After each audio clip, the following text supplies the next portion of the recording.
Assalamualaikum warahmatullahi wabarakatuh. Pada pertemuan kali ini kita akan belajar tentang interpolasi, khususnya interpolasi di linear dan kuadratik, di persamaan linear dan persamaan kuadratik. Apa manfaat interpolasi? Kita definisikan dulu. Interpolasi adalah mencari nilai-nilai antara yang tidak ada pada data. Bisa dimanfaatkan untuk penghalusan kurva atau penghalusan peta. Pencarian nilai menggunakan fungsi pendekatan seperti pendekatan linear, kuadratik, dan polinomial. Gambar interpolasi. Kalau kita memiliki data seperti pada tabel berikut ini, kita memiliki data X. Apabila X-nya sama dengan 1, maka Y-nya sama dengan 3. Apabila X-nya sama dengan 4, maka Y-nya sama dengan 5. Apabila X-nya sama dengan 7, maka Y-nya sama dengan 6. Apabila X-nya sama dengan 10, maka Y-nya sama dengan 9. Pertanyaannya, berapakah nilai Y pada saat X sama dengan 5? Kita lihat di sini data ini X5 tidak ada ya. Maka kalau kita ingin mencari nilai Y pada saat X sama dengan 5 berapa? Nah, kita menggunakan rumus interpolasi. Kalau digrafikan seperti ini ya, ini adalah hasil pengukuran, ini masih kurang halus. Tapi kalau kita menggunakan rumus interpolasi, kita cari data-data yang di sini ya, nah kita bisa membuat kurva tersebut menjadi lebih mulus dibandingkan dengan kurva tanpa interpolasi. Ada 4 macam interpolasi. Yang pertama, interpolasi linear, interpolasi kuadratik, interpolasi beda terbagi Newton, dan interpolasi Lagrange. Dan untuk pertemuan kali ini kita akan membahas tentang interpolasi linear dan interpolasi kuadratik.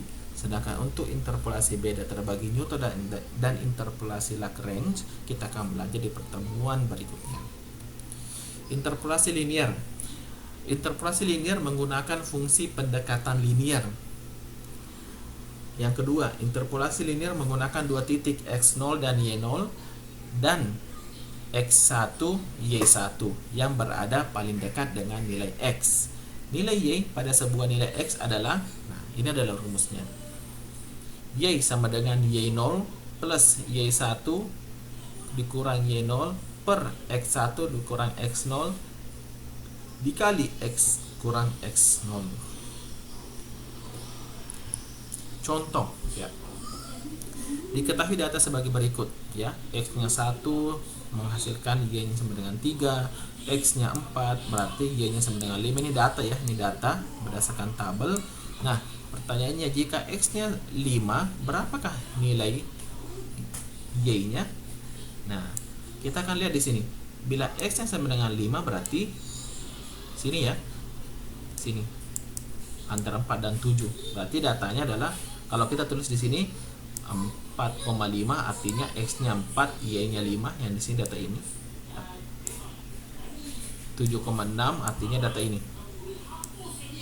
Data ini. Nah, sehingga saya hapus dulu.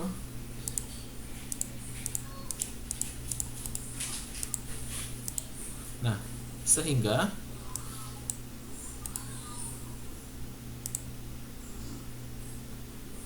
kalau kita masukkan, kita ingin mencari Y-nya, maka setelah kita dapat titik data, nah titik data ini dari mana sih?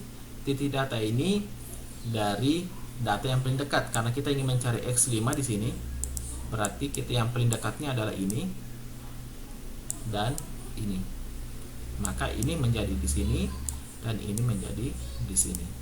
Nah, ini otomatis akan menjadi X0, ini Y0, ini X1, ini Y1. Nah, tinggal masukkan ke rumus. Y sama dengan Y0, berarti Y0 nya adalah ini. Y1 berarti yang ini. Nah, tinggal dimasukkan semua ke rumus. Setelah itu dapat hasilnya adalah 5,33. Itu adalah cara untuk mencari nilai Y pada saat X sama dengan 5 dengan metode linear. Sekarang kita membahas tentang interpolasi kuadratik. Interpolasi kuadratik ini menggunakan fungsi pendekatan kuadrat atau pangkat 2.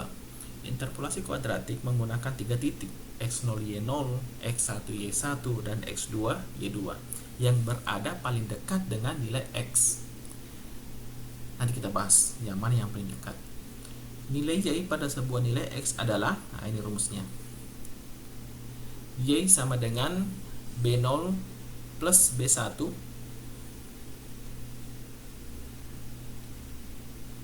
x dikurang x0 plus b2 dalam kurung x dikurang x0 dikali x dikurang x1, di mana b0 sama dengan y0. b0 itu adalah y0, kemudian b1 adalah ini rumusnya, kemudian b2 adalah ini rumusnya. Perhatikan di sini ada c1. Ya, ada c1. C1 dari mana? C1 dari ini. Yang kita ketahui adalah x0, y0, x1, y1, x2, y2. Karena kita sudah mengetahui itu, maka kita bisa mencari variabel b0, b1, b2, dan c1 dari x0, y0 ini. Contoh, diketahui data sebagai berikut. Ya. Ini adalah x-nya, ini adalah y-nya. Nah, berapakah nilai y pada saat x sama dengan 5? Nah, kalau kita melihat data ini, maka x sama dengan 5 akan berada di sini. Maka data yang paling dekat dengan x5 tentu saja adalah data ini, yang paling dekat dengan x5. Maka kita ambil 45 adalah 4,5, ini datanya. 7 ini adalah data 7,9, dan yang ketiga data yang paling dekat adalah 10,16. Secara otomatis ini adalah x0, ini x1, dan ini x2, kemudian ini y1, ini y2, dan ini y3. Nah, setelah kita tahu itu semua, maka kita bisa mencari b0-nya. B0-nya adalah sama dengan y0 sama dengan 5. Y0 yang mana? Y0-nya adalah, ini adalah y0, ini adalah y1, ini adalah y2. Ya. Ini adalah x0, x1, x2, y0, y1, y2. Maka y0-nya adalah 5. Kemudian b1. B1 kita bisa mencari dengan rumus ini. Y1 dikurang Y0, X1 dikurang X0, maka bisa diambil dari sini. Hasilnya adalah 1,33. C1. Nah, C1 adalah rumusnya Y2 dikurang Y1 per X2 dikurang X1. Semua sudah ada di sini. Y2-nya adalah ini, X1-nya adalah ini, kemudian X2-nya adalah ini, dan X1-nya adalah ini. Hasilnya adalah 2,333. Dan B2 bisa kita cari dengan rumus ini. Nah, karena kita sudah dapat C1-nya, maka kita turunkan langsung dari sini. Kemudian B1-nya dari ini, bisa dari sini 1,333. Dan X2 kurang X0, 10 kurang 4, berarti ini dikurang X0 adalah ini 4. Ya, maka hasilnya adalah 0,167. Nah, kalau kita gabungkan semua rumusnya ke rumus awal, maka kita mendapatkan adalah 6. Itu adalah cara mencari nilai y pada saat x sama dengan 5. Sekarang untuk tugasnya adalah diketahui data sebagai berikut.